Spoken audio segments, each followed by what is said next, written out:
Oh, hello there. Hi, everybody. Welcome to the Art of Comics. I'm your host, Andre Salazar.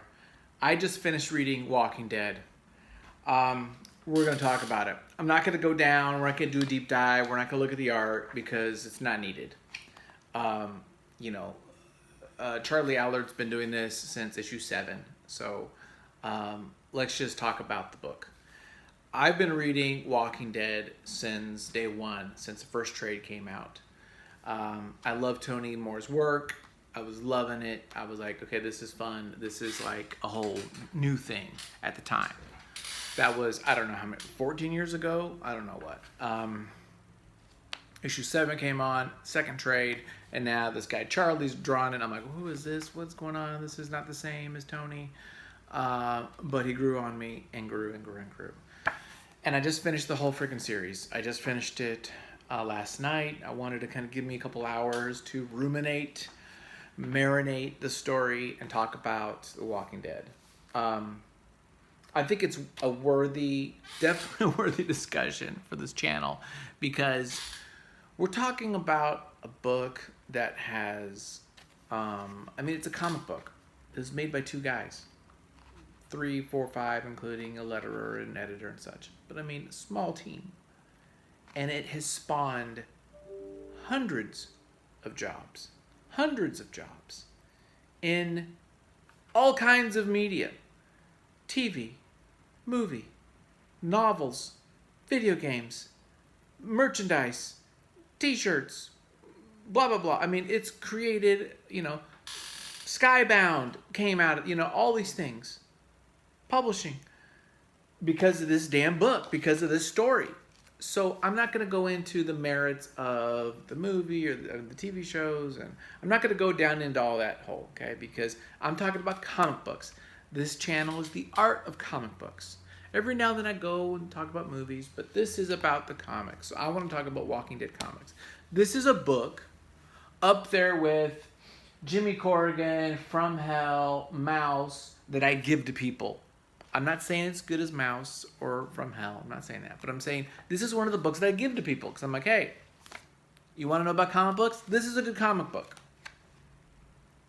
I don't know how much the shows and all that has brought into comic. I don't know how many new comic book readers have came because they watched the show.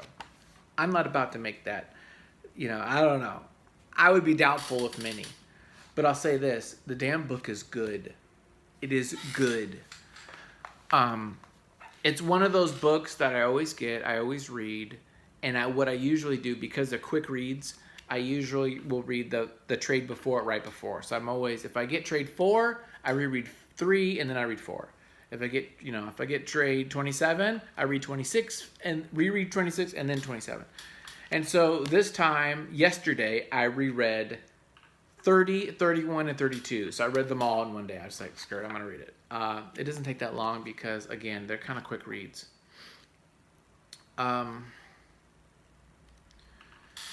do we say? We're spoilers. So, spoilers alert. What can I say about this book? It's good. It's really good. Now, I had heard years ago, Kirkman said that Carl would always live. Carl would never die. It's kind of like Carl's story. And then at the end of this, you actually read about how he kind of already thought of the last issue about this kind of flash forward with Carl as an adult, with Sophia and their baby and all that. So that was already kind of in place. So he knew that Carl would live. Carl would always live. I didn't like Carl. There was a time when I did not like Carl at all. He was an ass. He's a kid. He's, killing people. He's being an ass. But he grows on you. But the way this show kills, or this book kills Rick, I knew it was going to happen. When I saw this kid, Sebastian, right when he introduced him, I'm like, he's going to kill Rick. I know it. It's that classic thing. It's almost like The Wire in Omar, where Omar, this bad A, dies from this little kid, right, at the bodega. He just goes up, shoots Omar. And that's kind of the poignant little kind of modern take on things where almost like Wild Bill Hickok, right? Where it's like a guy who's been traveled the world, who has all these legends about him, gets punked, killed by some guy, right? Basically, anybody can die at any moment. Okay, your fame, your notoriety, your legend does not supersede a bullet, right? And so in this case, some punk just shot Rick. So I thought that was kind of modern, classic. I liked that, and I kind of saw that coming a little bit. Not that it was bad. It was probably the best way to do it. If Rick died an old man, in the farm, maybe that wouldn't have been as good. So, and they needed that to give him this kind of hero status, this legend with the monument and all that. What do I think about the Commonwealth? I'm not super jazzed about the Commonwealth concept. I like the idea of now they found this even bigger group that has this caste system, and you're thinking the whole time about, well, Dwight really is gung-ho. He wants to get rid of this, but you knew that Rick would not right away, but he always gets kind of pulled into becoming the leader. And Rick is that leader. He is that voice of reason. He is that voice of the good of the people, the good of the many. And throughout this series, throughout all these years, Rick is that hero. He is that person. And he's that reluctant leader. And that's the leader we want, right? We don't want the leader that wants to be it. We want the leader that doesn't want to be it, that doesn't want the power, that doesn't want the responsibility. He's the one that makes the right choices, right? So I think his character is great. His death works. And then you have Carl at the end with this last story, this future. It ends a modern time when they're taking back Rick's body to Alexandra. And Carl just says, I can't do it. I can't do it alone anymore. I can't do it without him, right? Him and Michonne are together. They're going back with the dead body in the casket. And that's it. That's the last issue, really.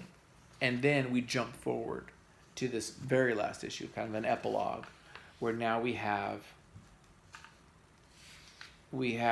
Carl with Michonne's sword, kills his zombie. The zombie happens to be Herschel, Maggie's son's zombie pet, that he has this little touring oddity troupe thing that he shows people. And it was an interesting idea, the concepts of they're beyond it now, they're past these moments of the zombies, that now they've kind of created this new world, this new place. Maggie's like a president. East meets west. We've got the railroads are going. So they're kind of like now in Western times, trying to get back to civilization.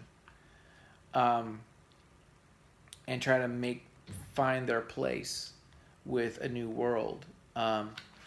And it's interesting because I really like the ending, the very ending where he is reading a story, right? He's reading the story to his daughter named Andrea, after his mom.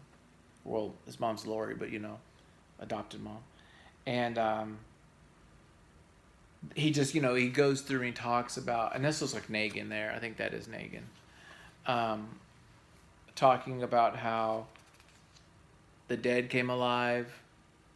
They had to go through this trial, go through this world, and then they came out the other side stronger and better because of it, and they didn't forget, and now they've got this new world, and it's all because of Rick.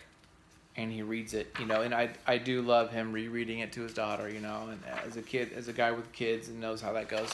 And it ends with this great photo, this great image of him reading it again, the rocking chair. It comes all back around, and it's good. I think it's good. He talks about, Kirkman talks about this other idea he had of just this really sad, bleak way of ending, where they ended in Alexandria, or maybe it was before that, one of the other settlements, and it just was super bleak, and it just was pretty much they all died. And he said that was a horrible ending. And I probably would have done the ending myself because I think that's cool. But with something this long, something that we're devoted to for so many years, like over 10 years, you got to give them a happy ending. You got to give them a little bit of closure. You got to get them that sense of means something. If you did all that and then they just die and there's zombies still in the world, it meant nothing. So you got to give them not a Hollywood ending, but you got to give them that ending that feels like it meant something. Their sacrifice meant something. So I appreciate that, and I learned from that. That's something you think about when you're writing story, that it's got to mean something. And as I'm working on my book, Shangri-La States, I'm thinking like, okay, all these things happen to this character, this boy and his mom. How does that end? And how are they growing from it? How do we feel like there's a little bit of resolution, right? Growth from that. So I dig it. I really thought it was great. There's some good moments in here. Again, it could have ended earlier. They could have not done this Commonwealth thing and did something else. I mean, you know, you can always like kind of like, you know, hypothesize on what could have been done, but I think it ended good. I love the way he just ended it. Had these fake ads. He kind of faked everybody out. I love the surprise of that. You know, the way they just published the book, distributed the book in this kind of a different way. So that was really cool. I know it kind of upset some retailers, but deal with it.